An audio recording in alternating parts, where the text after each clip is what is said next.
is our focus. Not here to, sell insurance or investments. Really just want to provide good information. We have a few advisors who work for us. I myself, if people haven't heard, am autistic, am on the spectrum. That's the reason I do what I do. I'm on Connecticut's ASD waiver committee, involved with Focus and ASRC as well. Okay. So to start, what are you doing to make sure that your finances are, currently, right? And how can we be growing current income? And how are your dependent, again, involved with this decision? It says ASD, but it's not just. And I know things are a little bit up in the air right now, especially with COVID-19. There's lots of questions on unemployment and stimulus checks, and it's hard to kind of get a handle. But I also think it's a good time. Now, if you have somebody younger at home, there is no free time right now, especially if you have to work. I have a toddler at home, and it's, there is no extra time going on. But if you do have some, it's similar to tax time. It's a good time to maybe, get organized, clean things out. I'm not a big fan of finding budgets too helpful when you write them out. Nobody really knows how much they spend. But if you do put most things on a credit card, they can be aggregated. And it's a good time to maybe look at these, look at, your investment statements, look at your insurance statements. And even if you just start putting things together, even if you don't ready to do anything, it's spring cleaning, good time to do that. So I start this by talking a little bit about benefits, because I find that's a big topic. Again, I've done the government benefits, the ABLE account. I don't spend as much time on this presentation going over these topics, but I do want to touch on them. And I'm trying to be very high level, and please just interrupt me along the way with questions. I really try to separate it fairly simply, and that's Medicare versus Medicaid. Generally speaking, Medicare is the disabled when you turn 65. Medicaid. Say that again? Oh. Hello? Is there a question? No, sorry. Okay. Not You can mute yourself, Teresa, you can mute yourself on the bottom or on the side next to your name. You should be able to hit mute, or I can mute you, but I don't. Okay, she's all set. Go ahead. Medicaid is what we refer to as Husky, and there are many different types of Husky in Connecticut, and they are all very, very different. Medicaid is traditionally the gateway to services for, generally speaking, lower income and disabled. So generally when you qualify for SSI, and you can only have 2,000 or 1,600 to your name in Connecticut, we're talking about Medicaid. So Medicaid is usually the gateway to services, and that's if you're on SSI. If you're on SSDI, or traditional Social Security, or retired, then that is when you become eligible for Medicare. Medicare is more widely accepted, and it's federal, and it does generally, it's more accepted a lot more. There's supplements, and there may be prescription drugs, and you can have both, and it does benefit people with disabilities. And if you are on Medicaid or your dependents on Medicaid and you retire, then they can be eligible for, when I go into this, your Social Security. That's under what's called a disabled adult child rule. So to just take a quick step back, SSDI is Medicare, SSI is Medicaid. If you remember those two things, it's very helpful. So generally speaking, when somebody's eligible for SSDI, after 2 years, they become eligible for Medicare. They are still eligible to keep their Husky. Now, their Husky might change or need to change. So as another person I work with said, in Connecticut, there are 32 different benefit programs with 32 different sets of criteria. So if you're confused, that absolutely makes sense, you should be. What's important to know is what benefits are you applying for, and look at the lowest common denominator. So if you can have 1,600 to your name for this benefit, but 2,000 for that benefit, it makes sense to really just say, I need to stay under 1,600. Generally speaking, SSI is when an individual turns 18. The reason for this is under age 18, the parent's income and assets are counted. When they turn 18, they are eligible based upon their own income and assets. So given that their income and assets are relatively low, they're usually able to qualify for SSI. And again, here's a really nice, just general overview of SSI and SSDI. You can be eligible for both, but think about it in terms of SSDI is Medicare and SSI is Medicaid. This is actually the conclusion of this part of the slide, particularly on government benefits. It's a lot shorter because it's not a government benefit presentation. Are there any questions on anything I discussed? Any questions? You can unmute yourself, or you can send a group chat to everyone.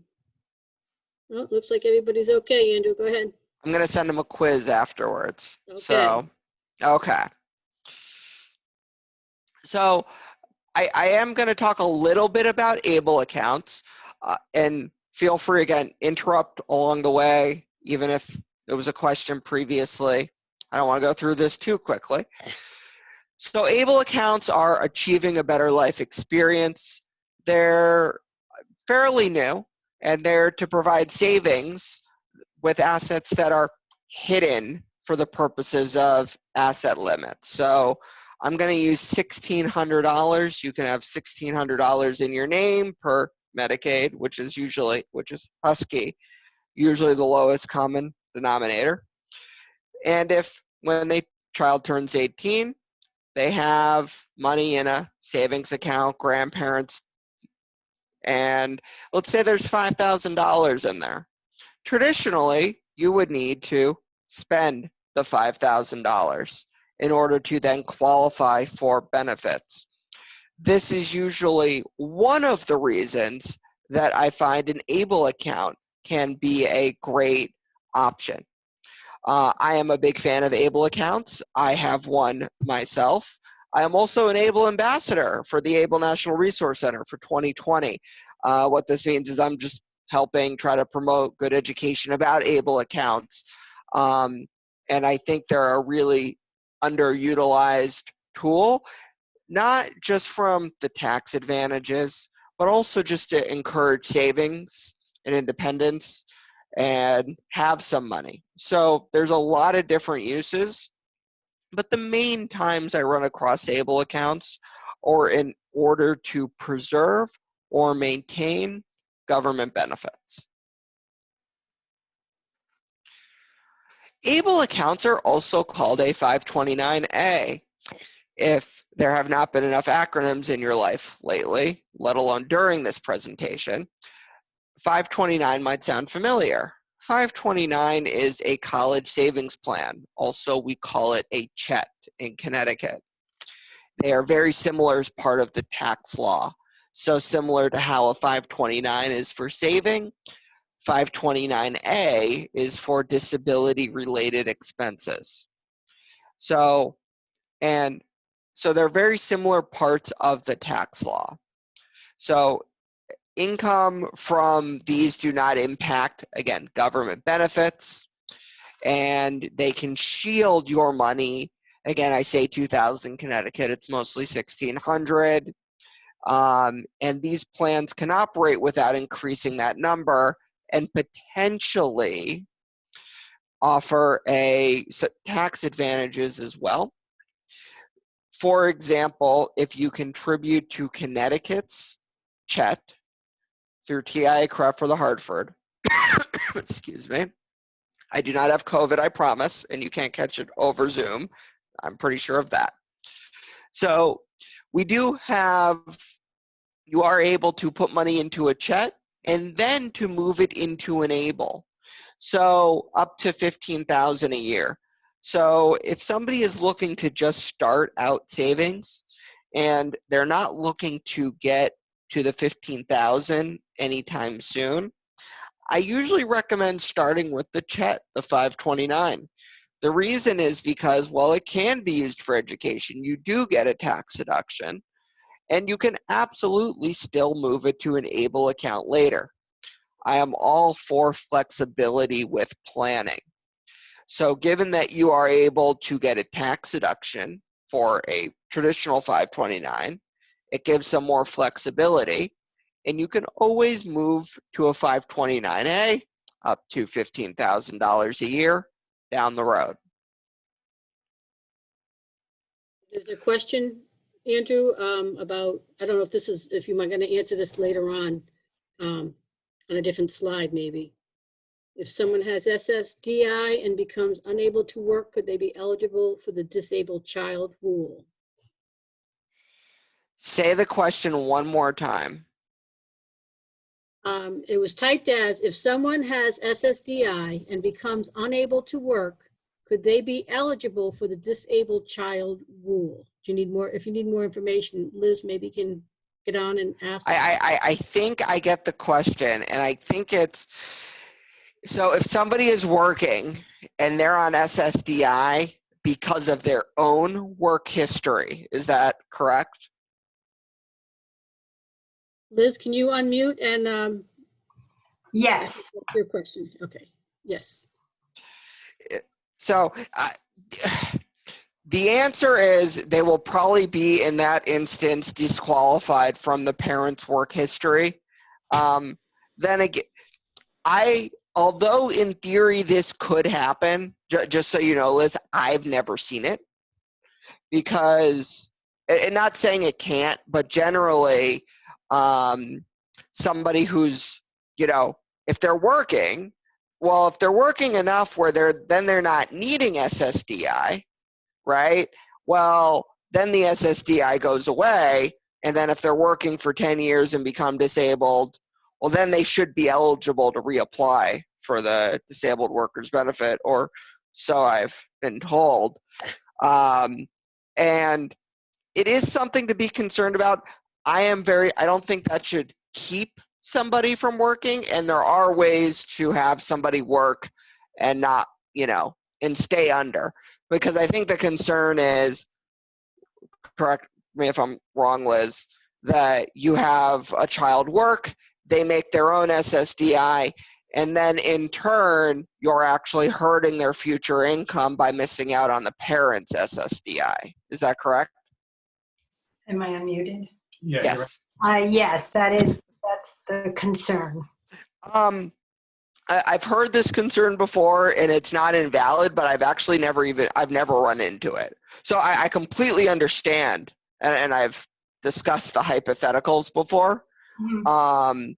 So it's one of those where on an individual situation, I'm pretty sure you could plan for it, right? If you don't, because you are right. So what Liz is talking about is if a person with a disability works and then they become disabled, they're eligible for their own Social Security disability. However, if they would have been eligible for their parents, and that's upon the parent's death, retirement, disability, that could be significantly more than the disability they would earn under their own. So the question is, if somebody works, they get a little bit of Social Security disability, are they significantly hurting themselves in the future? And it's a very individual, unique situation. I'm against for somebody not working just because of that. There are lots of ways to still work and to still and to solve for that problem, especially if it's any sort of self-employment. You can really not pay into Social Security Disability at all. So long-winded answer of saying Liz asked an extremely complicated question that and there's no good answer, and that could absolutely happen. So although I've never seen it, if that is a concern, actually on my website, a latest blog post, Liz, I just did a piece on why somebody should work and what happens if they lose their job 20 years later, and I got it down to a 2-pager. So that is the most recent blog post on my website. I'd encourage you to take a quick look. I could also have Pat share the PDF on why Yes. somebody should work. Send me, when you, for the follow-up, send me the link and I will share it with everyone. Perfect. Thank you. You want to ask your question? Well, I'll just, Yes. let me hit mute. Did that answer your question, Liz? Okay, I'm new. Yes, it did. My husband actually has another question. Okay. Go for it. Go ahead. And then Lisa has a question. Go ahead. Liz, go ahead. That's the Oh. question. If you're on Husky C for the working disabled, my understanding is the asset limit is 10,000. Is that correct? Not 1,600 or 2,000? Yes, and retirement is completely excluded. Yeah. Okay. Thank you. Yep. Husky C is it's actually, I think in general, we think Connecticut is not having great benefits. Our working disabled program is actually very exceptional. Husky C, if you're considered working disabled, which includes self-employment, then you are eligible to earn up to about $75,000 a year, keep your Medicare, Medicaid, have as much money as you want in a retirement account, and as mentioned, up to $10,000 in other assets. Thank you. Yep. Okay. Thank you, Bill. All right. Lisa has a question, which she sent in the chat. Do you see it or you want me to read it? I don't see it. Okay. It says, how do you maintain Medicaid eligibility if you receive SSDI over $1,600 a month? Can you just spend or put extra in ABLE account? So say the question one more time, and I should Okay. pull it up to look at it. Okay. How do you maintain Medicaid eligibility if you receive SSDI, which is over $1,600 a month? So they're starting off with over $1,600 a month. Can they spend it down or put the extra into an ABLE account in order to keep it below the $1,600? So great question, and I might have addressed this later in the ABLE, but an ABLE account does not reduce your income. So for example, if with SSD, remember I said SSDI is Medicare and SSI is Medicaid. So you mentioned Medicaid and SSDI. Medicaid has an asset limit of $1,600. So if you're not spending any of the SSDI and you want to, buy me something, you can buy me something. But no, in all seriousness, if the money's accumulating from the income from SSDI, an ABLE account is a perfect option for that in order to still stay qualified for Medicaid. There is no asset limit for Medicare and SSDI. But if you're on SSI or Medicaid, then, generally speaking, there are asset limits. So you could have like an automatic, transfer done to your ABLE account every month so that it doesn't go over. Yep, exactly. And when it comes to SSI, as a general rule, unless the individual's paying rent, and let's say they're living at home, they just turned 18, and they're paying rent, one common strategy is the parents get the rent income, and the parents then turn around and put the money back in the ABLE account for the individual. Yeah. All right. So I think that answered her question because she said thank you.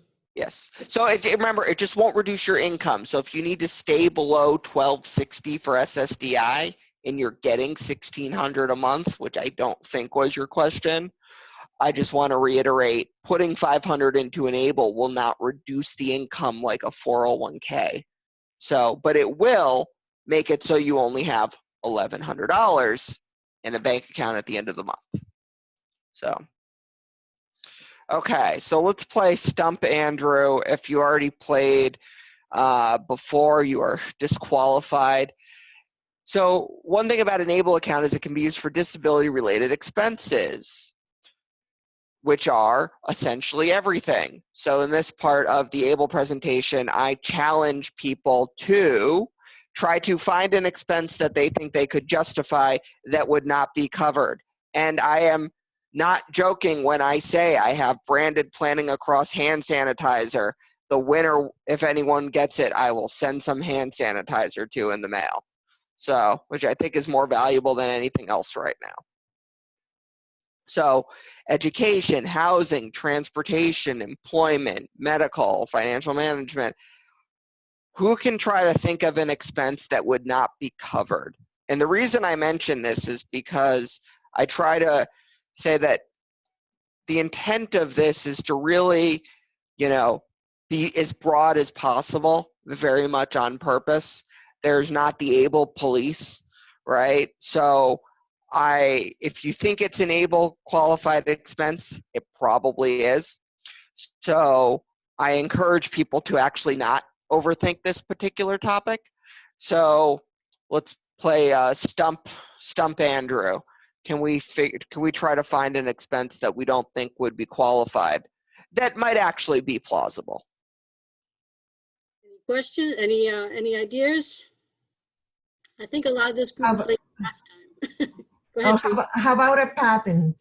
If we have an idea that needs to be patented, is that covered under ABLE money? Patent idea? I mean, I would have to say that would be absolutely right, because that's employment, right? That's starting your own business, right? Okay. I mean, that's how, or is it a disability related patent? I mean, either way, I think you're good, right? I mean, you know, employment, you know, I think that's pretty justified. Anyone else? It's a good question. It's a good idea. Yeah. So.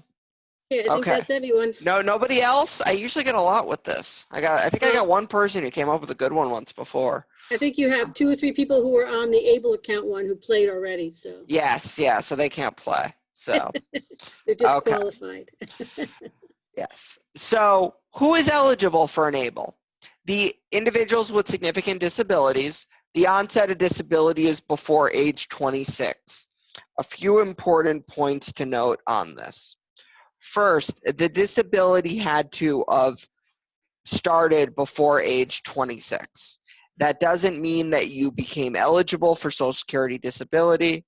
That also doesn't mean that you were on benefits, or even that you were aware of it. It has to be a disability that qualified before age 26.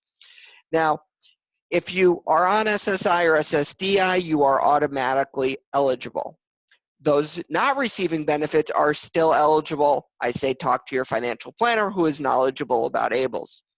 To give you a good example of this, if you have a doctor who certifies that you have a significant disability, and that doctor says they think you meet the Social Security definition of disability, you are eligible for Enable. Now, you could have Social Security say that they don't think that meets their criteria. They're a little more tough. But that is not the burden of proof. It's whether the physician thinks you meet the qualifications.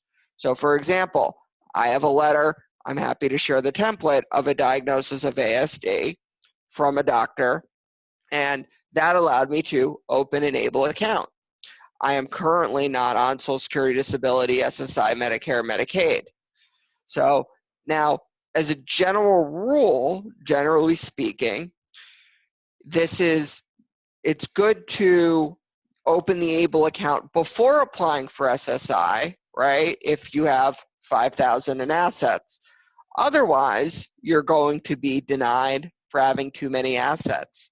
So I want to say you are absolutely allowed to open an ABLE account completely independent of any government benefits you might be on.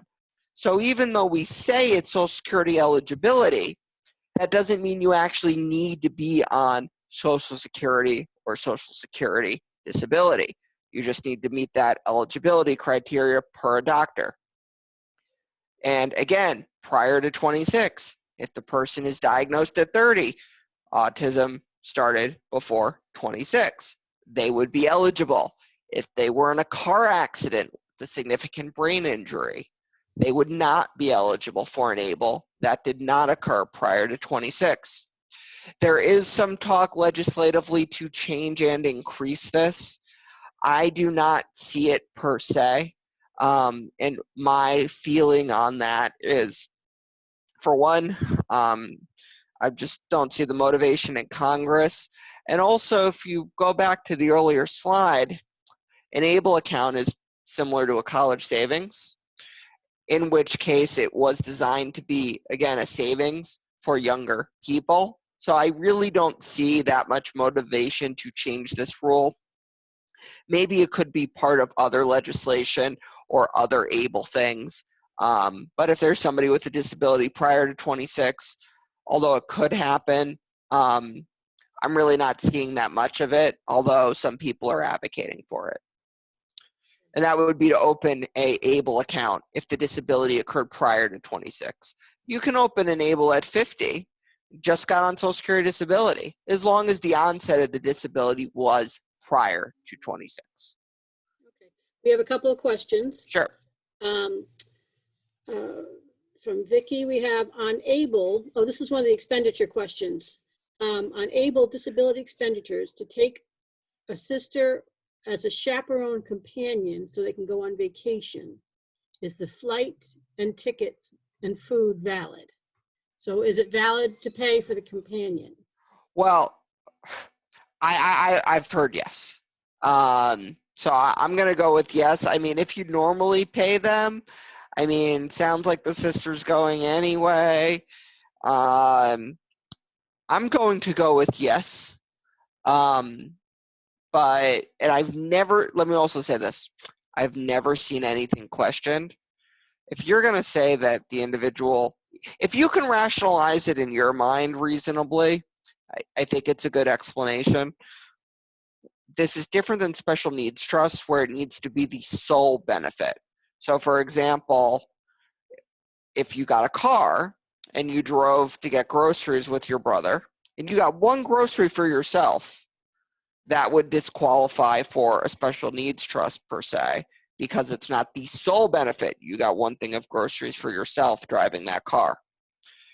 However, an ABLE account, car would be eligible. You'd be able to buy the thing of groceries. So I'm going to go with yes. And there's a few other slightly more complicated reasons.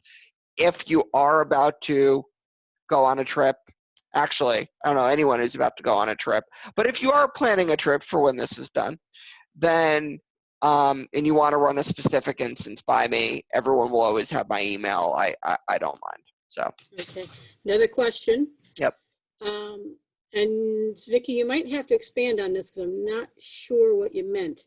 It says, FYI, on SSI at age 18, ASD, autism, went on SSDI after 2-year part-time work, then a year later onto the parent's SSDI as disabled child when parent went on to SSDI himself. So, okay, so this is the sister one. So sister lives elsewhere, will eventually be the trustee. They could never go on vacation alone. The person could never go on vacation alone, so needs someone who will be his trustee. So are you asking Vicky now if he could go now, if she could go now with him and pay, or I think once she's his trustee, that might change, right, Andrew? no, I mean, I don't see why. Oh, okay. So someone who's a trustee can benefit? I didn't think they could. Well, it's an ABLE account. I mean, there might be Oh, so- something serving like of self-dealing, but at the same time, you know, like, I mean, if a parent is the trustee of a special needs trust, you know, and the parent takes money out of the special needs trust to buy the child a van, right? So they can Right. help take the child places, or to fix up the house to make it more accessible, that's considered okay. Could you argue that maybe, you know, some of the expense should not come out of the trust? I mean, probably. So if we're talking about a lot of money, Yeah. then I want you to take on that. I want you to take me on that vacation.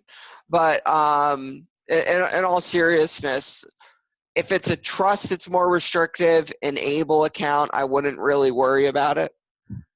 Okay, the question then is it the same restrictions for a third-party trust and a first-party trust, I think. I think that's what she means. You have 2 hours. All right, so that's, maybe you can address that. Maybe Vicky, you can address that directly to Andrew. Yes. How about Vicky? If we wrap up early, I actually don't really have that much on trust on this presentation, but I'll let me get to it. Let's see how we get towards the end. Okay, another quick question on ABLE from Georgina. ABLE, do you have to keep a record of each expenditure and the reason for such expenditure? Great question. You absolutely should, right? Now, that's if you are ever questioned. I'm going to tell you that you should keep receipts. If you have an online portal somewhere you can scan them and store them, if you have a financial planner with a really nice website and software and they can store them for you, hint, hint, happy to. Or there are certain ABLE companies. Now, I did mention I'm an ABLE National Resource Center ambassador. That means I cannot mention a specific ABLE program during this presentation. I am going to say go to ablenationalresourcecenter.org. But certain ABLE sponsors in certain states have some great systems for keeping track of expenses for you and automatically.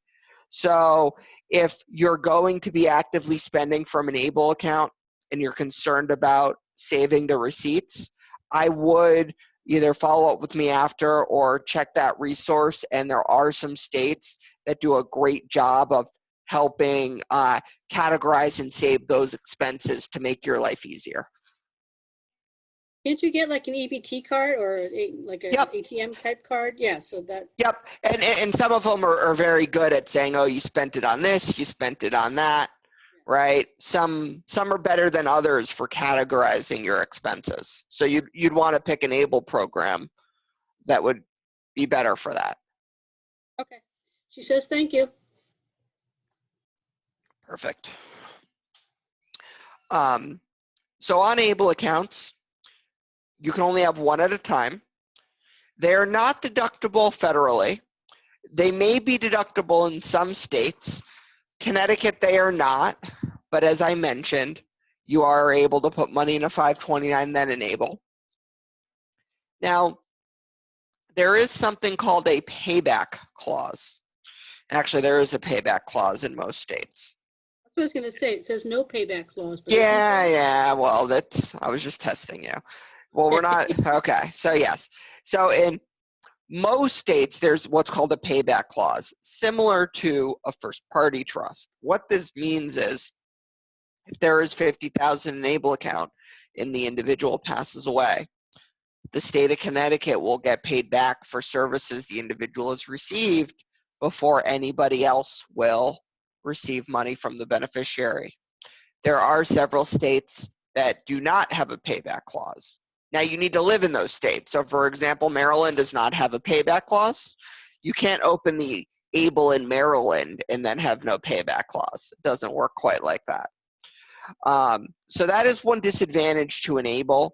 That's one reason why, especially if an individual is receiving services, that if it's over 100,000, they're usually disqualified from SSI at that point. Additionally, if there's a lot of money in an ABLE account and the individual passes away, the state has the right to be paid back.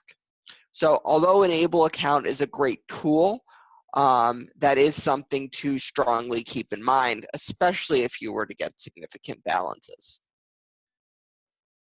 Also, sorry. Sorry, for payback, that's for Medicare expenses or Medicaid. Medicaid, I'm sorry, Medicaid state. expenses.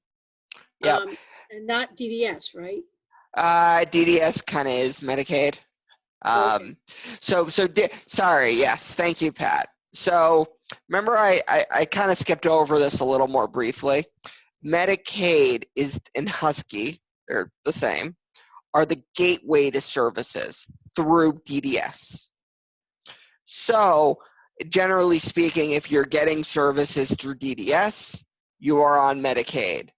So if you think about how much those services would cost, the chance of getting any money back from an ABLE account if an individual is receiving DDS is about 0. If you want to figure out how much you owe the state of Connecticut, there is a manual process in paper, and I don't know anyone who's actually done it in advance, but I know it's possible. So we have that. So there's what's called a UGMA or a UTMA. These are traditionally the savings accounts at the bank that usually the grandparent opens for the grandchild. It's irrevocably the Minors Uniform Transfer to Minor Act. And this becomes their money upon turning 18. So I want to highlight that these are a lot of times this is money that makes sense to then be moved into an ABLE account. So I want to just bring these up. So this is commonly what might be spent down in order to qualify for Medicaid, etc. And they can be college savings accounts, but as a general rule, they're separate. Taxes are paid. There's no tax advantages. So that's UTMA or UGMA. Okay. Any questions so far?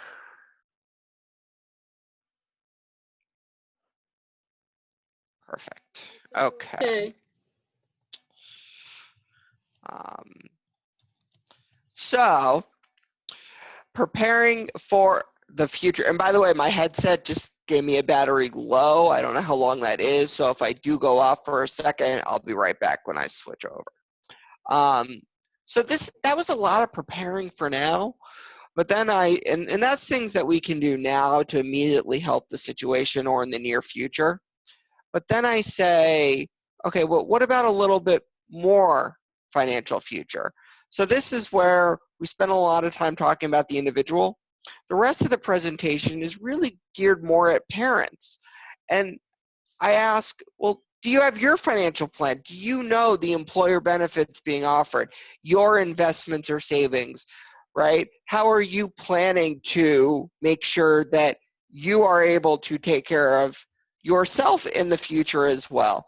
If you have a great plan set up for your child and you can't work anymore, right? Because you drive a truck and you can't drive a truck and you don't have any insurance, disability insurance, and you can't work, how are you going to be able to do all of these things that you want to do to provide for your child? So this would be more along the lines of having a good foundation. And I really start with take advantage of the benefits your employer has to offer. Some of them offer legal resources. Not sure how good they are, but they're very inexpensive. Identity theft. Some employers offer dedicated autism services. There's, investment, savings, so long-term disability. So there's lots of things that an employer offers. And I really recommend starting there because you just may not know what you're eligible for. So this is where having your own financial plan is very important. I find annual enrollment and tax time are two very good times. You have all your things together, you're selecting your health insurance, etc. 7 o'clock. 7. I'm on a different Zoom meeting. Yeah, hello. Okay. Sorry, that's It's Kathleen. All right. Yeah. Kathy, can you mute yourself or do you want me to mute you? Hold on. No, I'm unmuted. I'm okay. Yeah, we can hear you. We heard you talking in the background. Oh, I'm sorry. But Someone. if I mute you, you won't be able to mute in and ask a question. You won't be able to come in and ask a question, so. There Okay. you go. Okay, all set.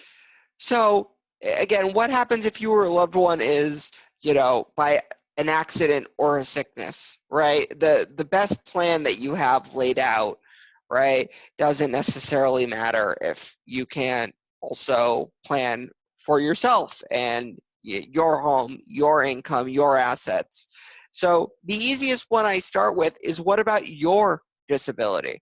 So as a general rule, if you work through an employer, they have, and I can't stress this enough, if there's one thing somebody takes away from this presentation, if you have an employer that offers increased long-term disability, take it. It's usually an extra couple dollars a month. That's it. It's way cheaper than anything another financial advisor could offer you as a general rule. And it will cover, let's say, 70% of your income if you can't work. And not all of that is taxable. And so it's very short term is a few weeks. If your employer offers short term, that's awesome. If they don't, or you're self-employed, it's all the more reason to have a contingency fund to plan for that when possible. And the long term, though, is what's really important. What if you can't work for the next 10 years, right?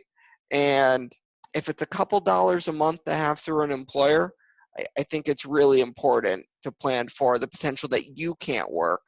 And you can't do your specific job. Maybe you could do another job.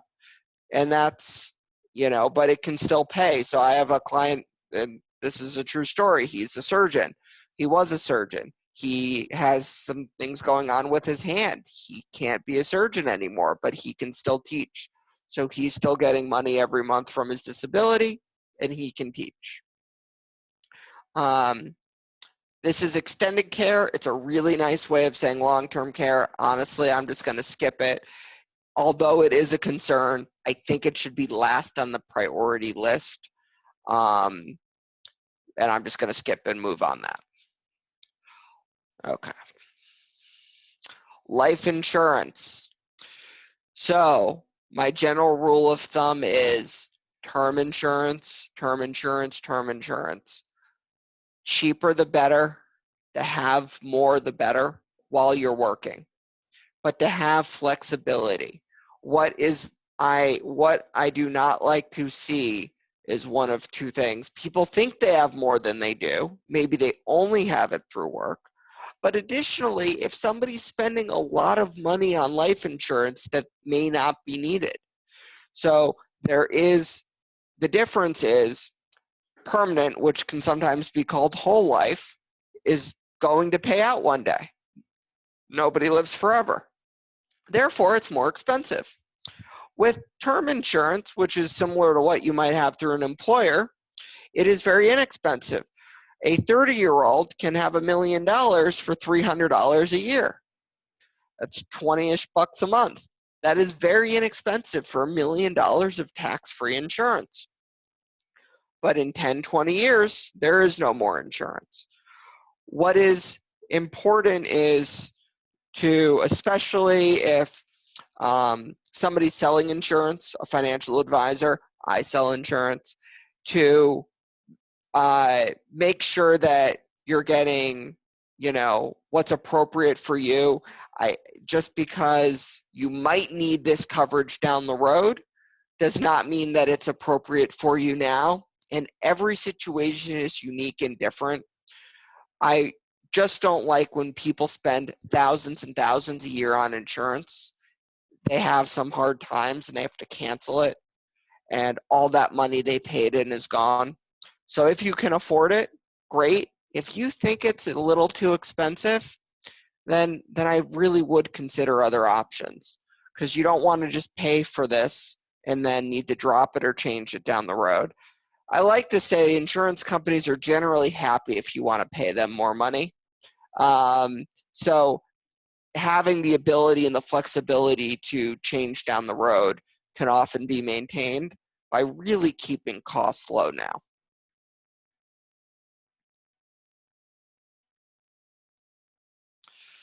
So moving on, and so this is preparing for the beyond. So this is some things to really think about. This is more on the legal aspect.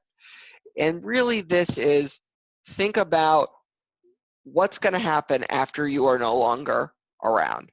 Nobody lives forever. And this is a really hard topic, and there are no good answers. And it takes a lot of time and discussion.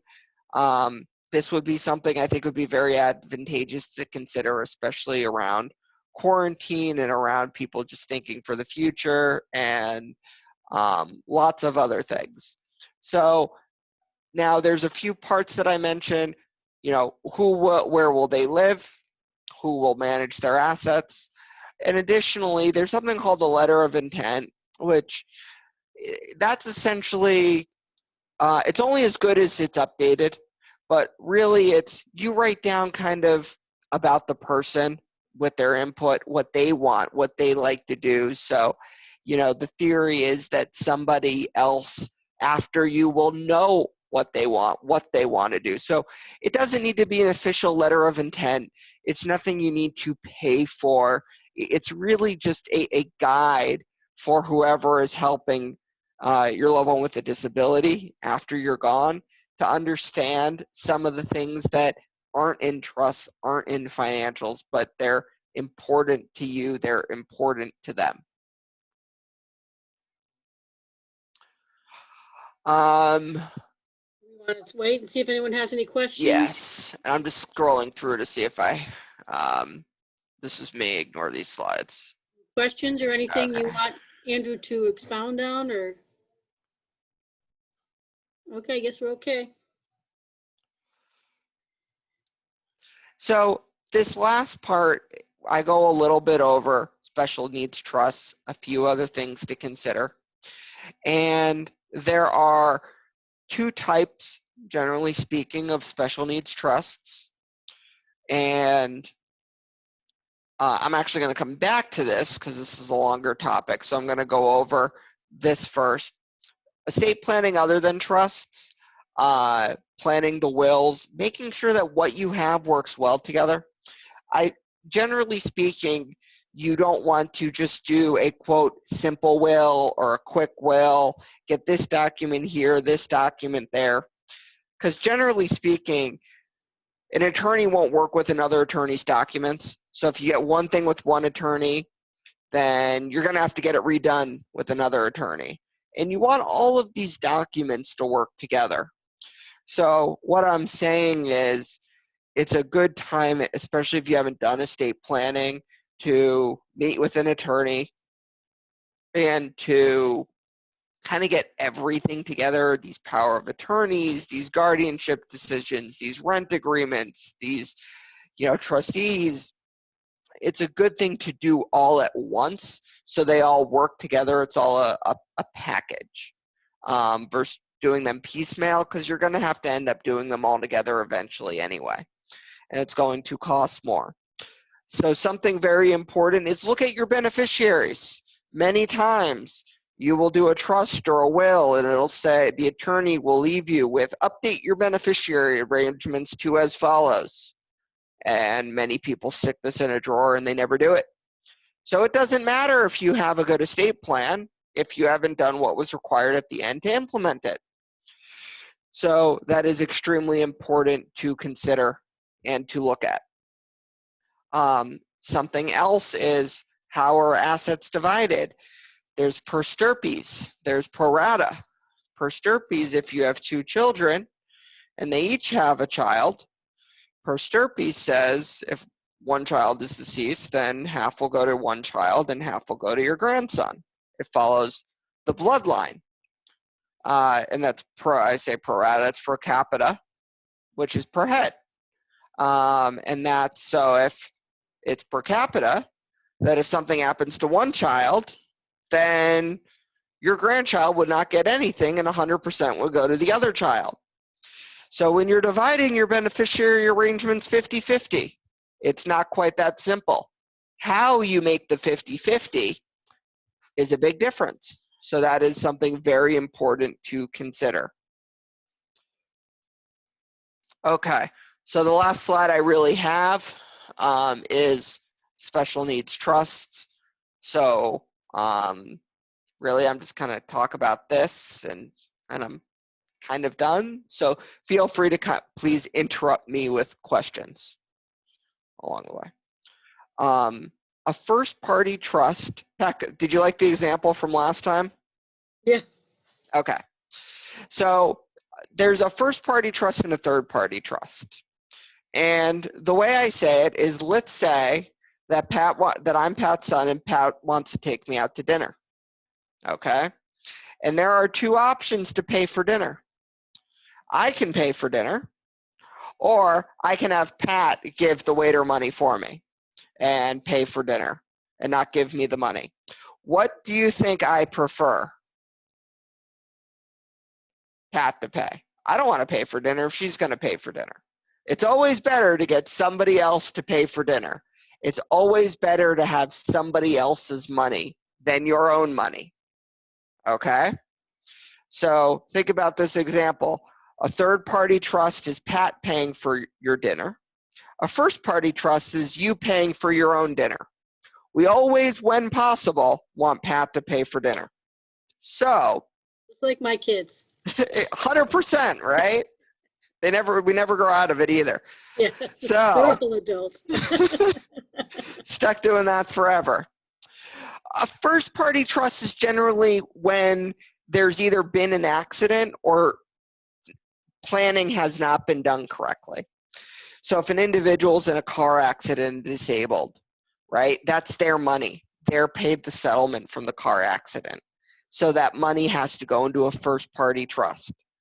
So think about it this way. If Pat and I are at dinner and Pat gives me $100 to then pay for dinner, but I didn't spend it all on dinner, that $50 extra, dinner was only $50, that would need to go into a first-party trust because I got the money first. So if Pat pays for dinner directly, it was never my money. However, if Pat gives me the money, then it's considered my money. So a third-party trust is money that's put aside by a third party. Generally speaking, these trusts are funded on the passing of an individual. And there's a few different ways to set up trusts. I'm just going to talk a little bit more about trusts because we have time. So please interrupt me, especially if you're falling asleep. Okay, with questions, Pat.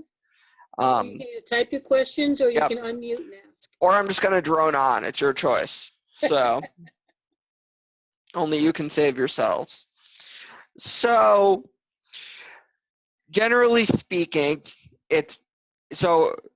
these trusts are not usually funded until the passing. So for example, a parent would have a third-party trust that was funded with life insurance on their death, or the grandparents might. Now, you can have multiple third-party trusts, but as a general rule, it makes sense to coordinate. So if, for example, if there's different people who want to leave somebody money, they can all contribute to the same third-party trust. If you have investments in your living, it might not make sense to put them in the trust now because the trust has its own taxes, its own reporting. There can absolutely be reasons, but generally speaking, I see third-party trusts, let's say, funded after the grandparent passes away, and then the parent can put in money or the parent cannot put in money. And these are much more flexible. Third-party trusts do not need to be approved by the state. They don't need, and again, I'm speaking very generally, you can avoid probate oversight. You can avoid going to the court to justify expenses. So to go back to some earlier examples with would a vacation be okay as an expense? The answer is getting that money out of a first-party trust with the judge's approval could depend on the judge. However, with a properly set up third-party trust, there would potentially be no issues.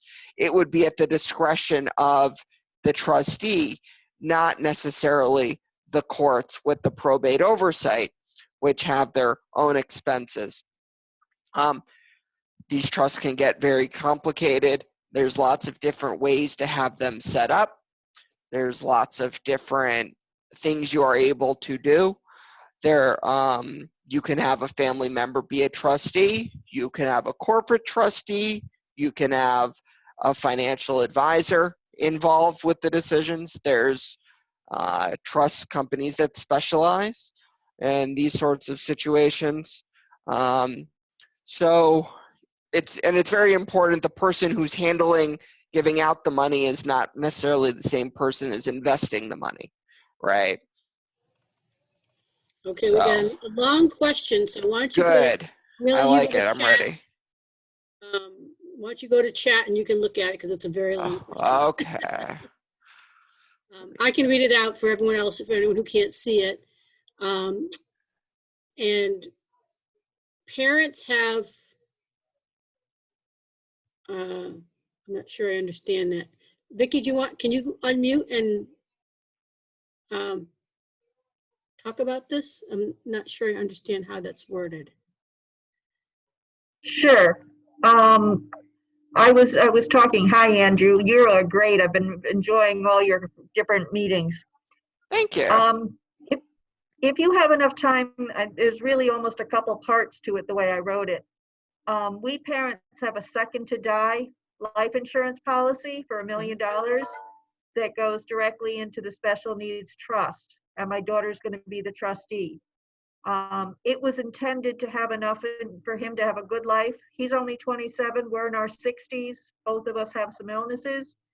So we wanted to make sure he had a good life because we've been paying for everything now, even though he's on SSDI. But we wanted to make sure that he could hire his sister still to take him on a couple vacations a year and covering his and her costs from the special needs trust. She wouldn't have been doing these vacations if not that he needs somebody to be with him. Last year I took him to Los Angeles because he wanted to go to something, but he can't go alone. But we wanted to also be able to pay for him for movies, internet, pets, pet food, pet insurance, a gym to keep him active, Uber rides to social groups like down at the Yale Child Study Center. Yep. It's also written that it could be dispersed, entirely and not left in the trust if she thinks that's better for him or the laws or taxes change. And that was what the lawyer put in there. But I just, I've been talked into a special needs trust and to have it there for him. And now I'm looking if that's actually the place. And especially now, we did it about 10 years ago for the $1 million. And did we put in there too much without limiting that to somehow write it in that she can take money out and just have it aside for him so that she doesn't have to report or be limited? But I guess a couple of things is, she can hire an accountant, she can hire financial people, but what if to take care of the trust? But what about the things for him that he would have, companions and somebody to be with him once we're gone? So I would say that for one, I generally speaking, without reviewing the trust and not being an attorney, the things that you're telling me are things I like in a trust. So for example, if he's not receiving benefits or it makes more sense to not have the trust anymore, she would have the flexibility to do that. That is very important. That is very good. Now, also just on that note, the trust code has been updated. Lots of things do change. Although it sounds like on the surface, I think it was set up for the right reasons. Depending what benefits he is on. Husky C? Yeah, He's on the SSDI, and with the SSDI, it was originally under him because he worked part-time for enough years to have enough quarters. Yep. But now my husband is disabled and in his 50s. Now he's 60, but Michael was put under his, so he gets half of my husband's so long as he doesn't make too much money. If not, Yep. he'll go back to his lower SSDI amount. And Liz, that answered your previous question. We do have a situation where it looks like it didn't matter. I would still be careful, Liz. That was that really hard question you asked me earlier. In this example, it looks like they were getting their own, but then they got the parents' increase. My interpretation is mixed. So I'd be careful, although this is good. So, and is he on Medicaid? Husky C? He's not on Husky. He's on a Medicare Advantage. He's Okay. got the the Connecticut, I Yep. want to say QMB, the Qualified Medical Benefit. So Yep. he pays like 0 for Yep. Medicare. Well, you can be on Medicaid, which is Husky, right, and services, and you can still be on Medicare. Okay, you can be on both. Mhm. And that's important, like we said, for DDS services, et cetera. I would say He's if not it's on DDS. okay. So I mean, the question is there any reason for him to be on Medicaid, et cetera? If there isn't, he's just on SSDI and Medicare. Then in theory, he shouldn't have an asset limit. But that doesn't mean that a trust may not be a good idea either, right? Because you know, there's plenty of reasons to have somebody without a disability to not want to give them $1 million all at once either, right? So, for example, you know, and it can be for not just because you don't trust them, right? If something happens to me, I have $6 million of life insurance. Yes, I don't know how I've still survived quarantine married versus an accident happening in the kitchen, but I want my insurance to go to my wife. And it's not that I don't trust that she'd spend it well, but what if somebody sues her? What if, you know, she wants to get married again? What if like a ton of other things happen? I want the money to go into a trust, not to protect her from benefits, but just to protect the money itself, to make sure that it is for that individual. So there are lots of other reasons to have a trust. And a third-party trust has great discretion. So I see no reason why the trust would not be able to be utilized for the things that you are talking about. And your daughter could get paid to be the trustee, right? You know, let's say a certain fee to manage the assets in addition to hiring an accountant and a financial advisor. They could get paid so much a year for their responsibility of helping administer the trust. So to answer your question, it sounds like you did everything right 10 years ago, and it's probably worth evaluating what's changed. But the good news is it sounds like you built your plan with a lot of flexibility. So I would say it's worth a review to see if things should be updated, but on the surface, it seems like you're in good shape with some valid questions. Okay. Just real quick, if somebody else doesn't have another question. Originally, she was only 20, and we didn't put anything for her to be paid in there. We were still paying for everything because she was in college. Now I'm looking and listening to you, and I'm wondering if we should set up something where she's getting to be paid. I don't know what you call it, an allowance. The trustee. The trustee Yeah, can as do a that. trustee. I'd be surprised if that wasn't in there. Usually there's something in almost all these trusts where the trustee can be compensated. Does it have to be specified or just that she can bill the trust? I mean, usually it says the trustee is entitled to some sort of compensation, and that can be whoever it is. I don't think we did that, and I'm not sure why. I'll have to go back and read it a 5th time this week. In I some read it states, before this meeting tonight. sorry, in some states, it's a specific amount or a percentage. Is that true in Connecticut, Andrew? Sorry, this is Pat. I don't know. Generally, like 1% of assets or something. Yeah, I think that's what it was. Yeah, I don't know of any specific rule in Connecticut. I mean, the this person who's a trustee is a fiduciary, they have to put the obligations of the beneficiary before their own. Similar to me as an investment advisor, I'm a fiduciary. I have to do what's in my client's interests if I'm managing, investments in an advisory capacity. So I'd be really surprised if it wasn't in there. And again, if you want to reach out, it's been 10 years. There's been lots of updates to trusts and special needs and things.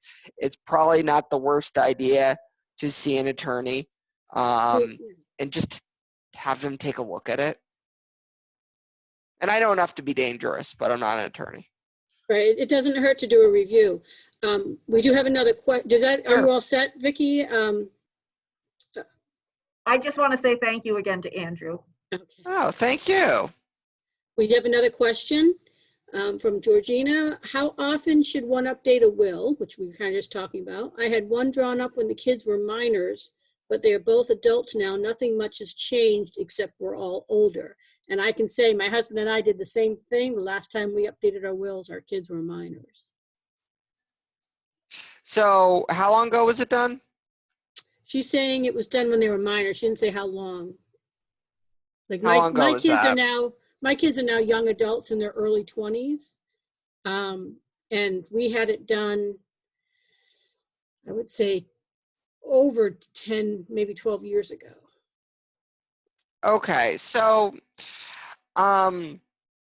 Georgina's saying hers were done about 6 or 7 years ago. So unless now you'll have an attorney say you should come back and do it every 3 or 5 years. Kind of like I think with oil changes, the car, they say every 3,000 miles, even though it's really like 10,000 these days. And it's not a bad thing. Seeing the dentist 4 times a year instead of 2 is not going to hurt you. I would say, if it's been 10 years, that's a pretty good amount of time. If they were minors before, that's a pretty good amount of time. Generally speaking, an attorney might recommend 3 to 5 years. Power of attorneys are generally only valid 3 to 5 years.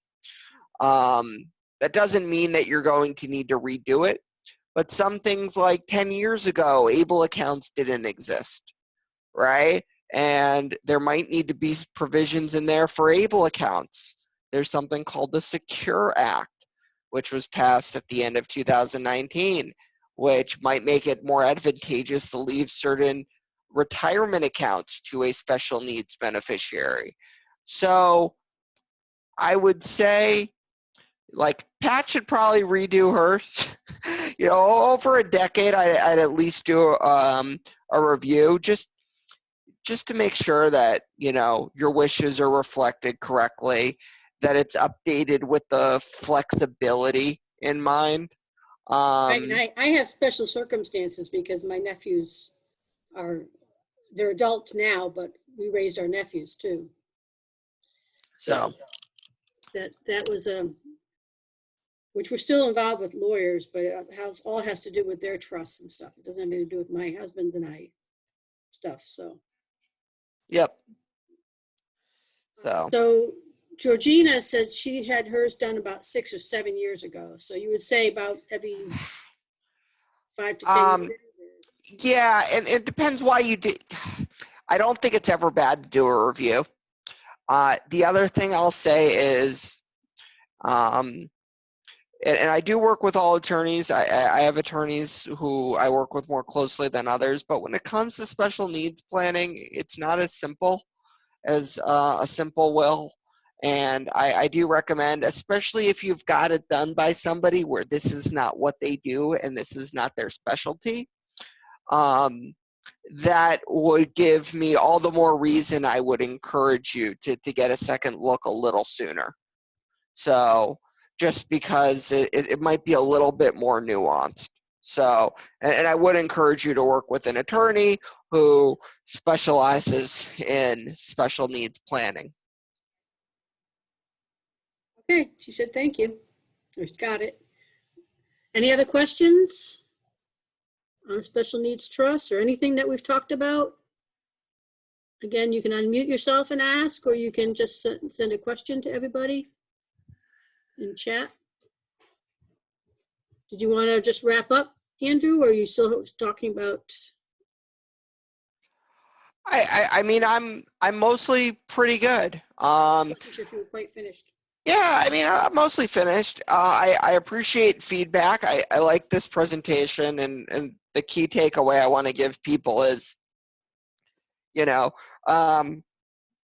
look at where you want to go and then figure out how you're going to get there. So should I open a special needs trust? Should I apply for guardianship? Should I open an ABLE account? The first question should really be, what do you want to do? And then you work through yourself, the internet, professionals to figure out, well, how am I going to get there? So will a trust accomplish what you want to do? Will an ABLE account? Will a power of attorney? So it's kind of our job to, a professional's job to really figure out what tools might make the most sense to help you get where you want to go. But we really need your input to tell us where that is. So, and it's important to make sure that you have a good foundation. I don't like when people go, broke, essentially, insurance poor, having too much insurance. But at the same time, you need to make sure that you're adequately protected in case your death or disability. And it may be a lot less expensive than you think. Life insurance, even especially, people are living longer. If you did life insurance a long time ago, there's a good chance it's even cheaper now. So again, it doesn't hurt to do a good review and look at things. And I'm gonna, okay. Oh, you're welcome. We gotta thank you for doing this. But I'm gonna add in a little bit about Life Course. LifeNet. Nope. Oh, Life Course, sorry, okay. LifeNet's different. Life Course Planning, you can go to the DDS Connecticut website and you'll see Life Course Planning. There are some excellent tools to sit down and think about what you want, or what your child or adult might want for a good life, and how they want to live it, what they want to do for living their good life, and how you want to get there. So that can be a good idea. It's not something you want to do if you're in a crisis, but it's something that you want to do when you have time to think about it. And you can do it yourself. I did it myself for my boys, and then I had my boys do their own, and then I kind of combined them together to see what their thinking was versus my thinking for where they were going in their lives. And it worked out pretty well. If you have any questions about what tools you might want to use or how to use the tools, I'm happy to help you through with that. And that's very similar to the intent of the letter of intent. Right, exactly. Right, which is, you just want, if something were to happen to you tomorrow, what are some things that only you could know, right? Or that, and this isn't the parent doing it, it's definitely with input of the individual as well. Yeah, and I used to do that for when I sent my kids to camp. I'd have a little letter saying this is what these are their quirks and their, things that you can do to help them understand things or get through things. So it's a letter of intent would be the same thing, but it's for their life. If you're not there to continue with knowing what those things are. It's never a good thing never a fun thing to think about, but it's good for planning. So any other questions or comments? I'll be sending a follow-up. I've been doing it every week. I send a follow-up to everyone who was registered. We had 14 people on this call. We had 27 registered, or 24 registered. But I guess, I don't know why, if people had trouble getting in or just a bad timing. You're welcome. We're happy to do these, and I'll be doing one I'm not doing 4 next month, I'm doing 2, I think. I have one scheduled for 5/12 with Valerian Salters about housing and knowing your rights. So that would be a very good one for not only families, but for self-advocates, no matter what age they might be. to come on and listen to what their rights are. So everyone's welcome to sign up for that. Oh, Andrew, did you put your information on your PowerPoint? Your contact info? Pat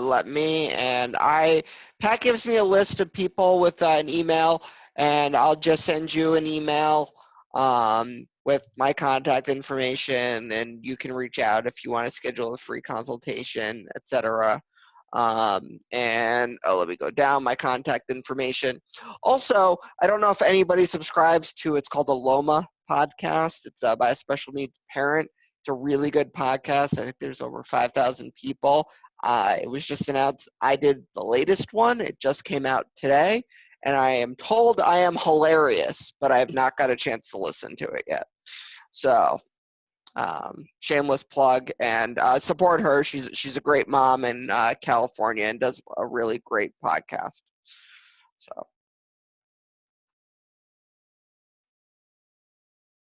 I think I hope I did that right.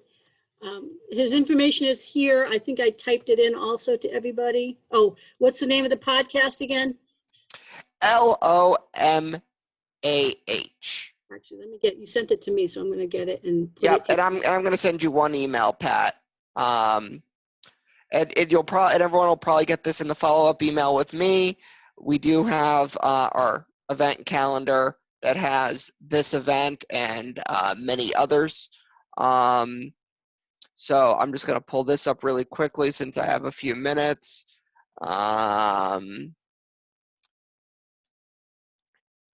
And so this is a calendar. I pay somebody, Andrew Komarow on the Spectrum, to find all the events. So you can see today's the 28th.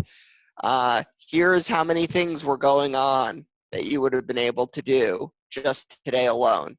So as you can see, wow, there's a lot. Okay, so That's there's your lots of, calendar? yeah, this is my calendar. So these are all the events just today and tomorrow that might be available. We've been doing this for over a year. We constantly update it. Everything is here. So if you're looking for support groups, right now it's currently all virtual. That's because everything is virtual right now. However, we do have lots of events in Connecticut as well, and going forward. So I appreciate if everyone wants to, take a look at our calendar if you want to stay up to date with future things, not just us, but around the state and the country.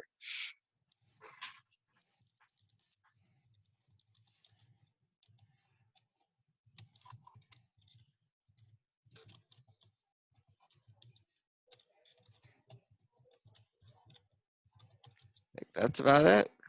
Okay, I think we got it.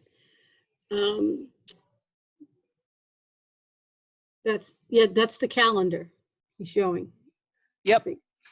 So I'll send a link to the calendar and the information for the podcast. Yep. And if anyone has any questions, you can get in touch with Andrew or me, and I can include the information on the follow-up if you want. So you should get the follow-up, if not tomorrow, Thursday, depending on my day tomorrow. Likewise. So. Okay, thank you, everybody. Thank you. You're welcome.